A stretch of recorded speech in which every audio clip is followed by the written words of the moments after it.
Hi, everybody. Good morning. Today we're going to be starting week 4 called Taking Action in our unit called Building Community. We'll be reading a very interesting poem called Echoes. We'll be completing a opening do now activity to get students familiar with the topic of today's poem. We'll be completing a before reading introductory activity to help students build some context about some of the events and characters in the poem. Today's purpose. Now that you have made some predictions about today's poem, let's read to see if they were correct. Pay close attention to the narrator and her description of Magdalena. We'll be looking at some academic vocabulary words, the words activist and the words bystander. We'll be reading the first portion of the text today. There's an audio recording available and some discussion questions for students to answer following the end of today's reading. This link over here will take you to a version of the text that includes guiding questions for the students to answer while they are reading to check for their understanding. There's an after reading activity, a question the author activity.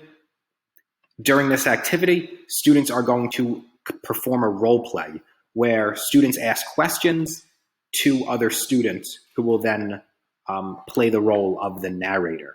So students will create their own questions and another student will respond as if they themselves were the narrator of the poem. Finally, there's a number of closing and connecting activities for the teachers to select. There's a additional check for understanding question. There's a connection question, asking students to connect to a time that made them feel angry, like the narrator of the poem. Students can rewrite a portion of the poem from Magdalena's point of view, one of the characters in the poem. And students can even respond to how they would feel and how they would react if they were in the same situation as the narrator of the poem. Now let's jump right into today's lesson. Can somebody please read today's essential question for us?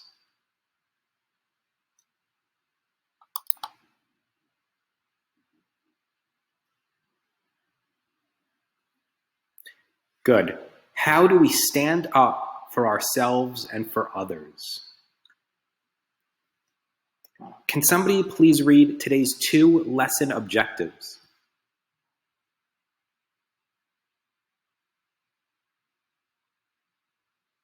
Good. To make logical inferences from the close reading of a text.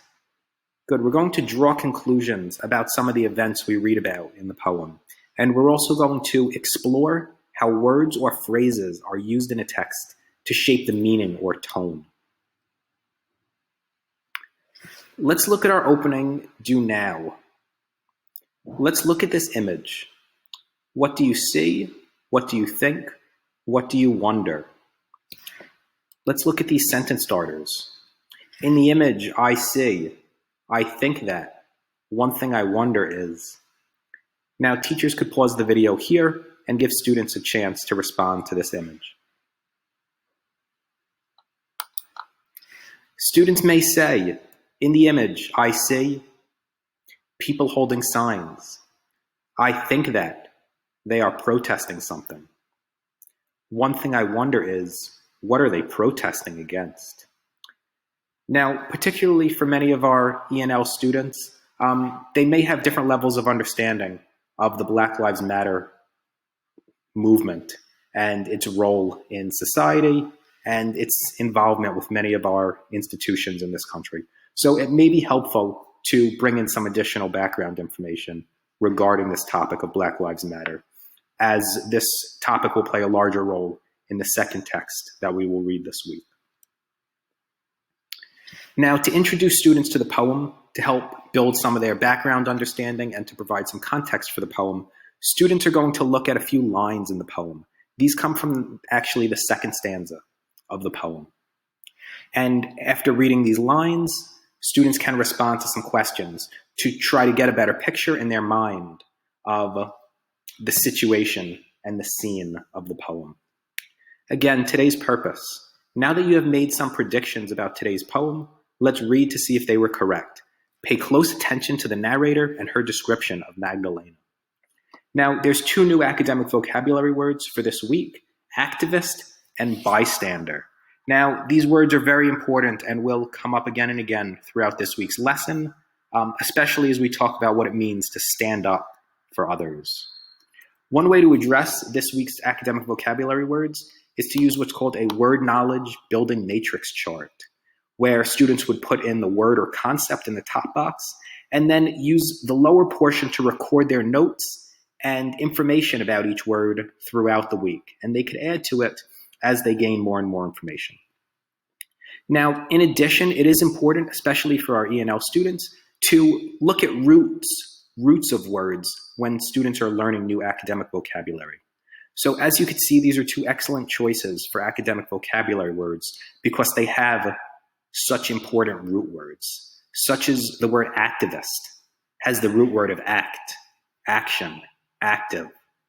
So from that one word, students are really learning multiple words.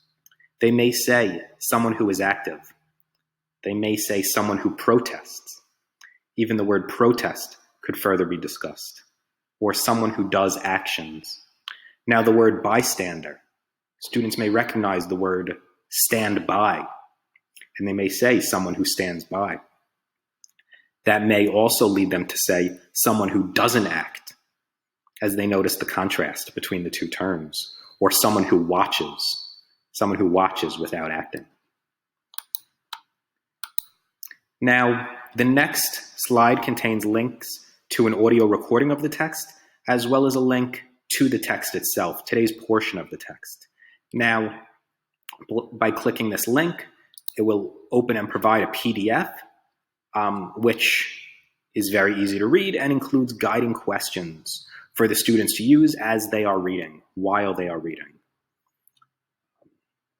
So this could be very helpful during the reading to check for students' understanding and to add to the discussion to ensure that students are comprehending what they read. Now, following the reading, when the reading's complete, there's 2 discussion questions for students to answer. Now, these discussion questions, along with the after reading and closing and connecting activities, can be placed on a cumulative weekly Google document where all of the week's activities would be on a single document, making it easy for students to access and easy for students to keep their work organized. This is helpful for both remote and in-person instruction and is just an excellent way for students to have easy access to their materials for the week. Furthermore, this also makes it easy for students to refer back to their work during the week 5 cumulative activity. Now, following the reading, there's an after reading activity, a question the author activity, as previously mentioned. This is an activity where students can take turns playing roles and sort of asking questions that they would ask to the narrator. And with this poem, students are going to have a lot to discuss. This poem really brings up a very interesting topic and is something that many students are going to really want to comment on. So students would create their own questions based on these stanzas or verses in the poem, and they can take turns working with a partner to play the role of the narrator and predict how the narrator themselves would respond to these questions. Finally, there's a few closing and connecting activities. Students could once again reflect on whether the narrator is an activist or a bystander from what they have read so far in the poem. They could make a connection to a time where they felt similar emotions to the narrator. They could rewrite a portion of the poem pretending they were one of the characters in the story instead of from the narrator's point of view. It could also be a good time to introduce the concept of point of view and to discuss how the poem may have been written differently had it been written from somebody else's point of view. And finally, students could respond to this question about how they would respond if they were in the situation of the narrator. And I certainly recommend including this question because this is something many students are going to want to comment on. So at this time, you could jump into the before reading activity and start introducing this wonderful poem with your students. Have a great day and enjoy today's lesson.